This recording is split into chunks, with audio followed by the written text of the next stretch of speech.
لا الہ الا اللہ پڑھ لا الہ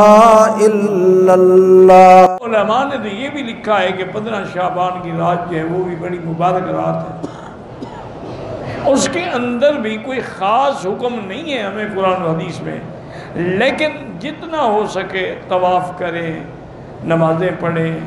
ذکر اللہ کریں، تسبیحات پڑھیں، تحمید، تسبیح، تقدیس، تحلیل، یعنی سبحان اللہ والحمدللہ لا الہ الا اللہ، سبحان اللہ وبحمدہ سبحان اللہ العظیم، سبحان اللہ وبحمدہ عدد خلقہ وزنۃ عرشہ ورضا نفسہ ومداد کلماتہ، اور تلاوت قرآن، یعنی جتنا ممکن ہو سکے تاکہ رمضان کے آنے سے پہلے پہلے ہماری اصلاح ہو جائے۔ استغفار کریں، اگر حقوق العباد کسی کے دینی ہے تو ادا کرنے کی کوشش کریں، کیونکہ جب تک حقوق العباد ذمے ہونا چاہیے اس وقت تک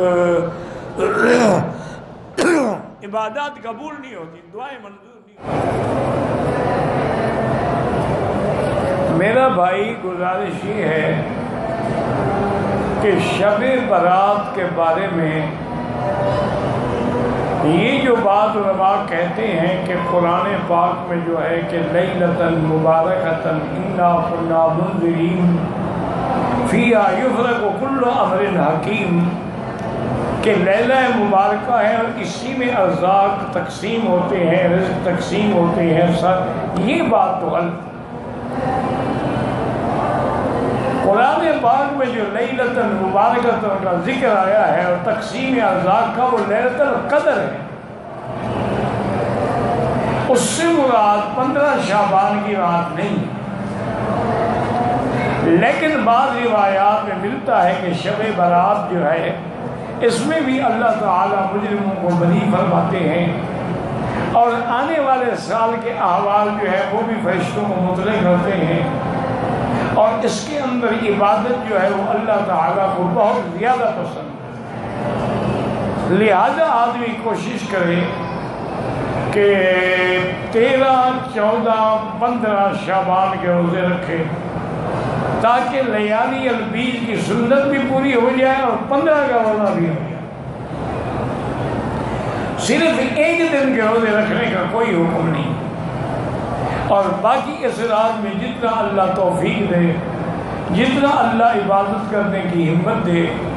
اتنا ہی انشاءاللہ اللہ کے یہاں اس کی شان ہے،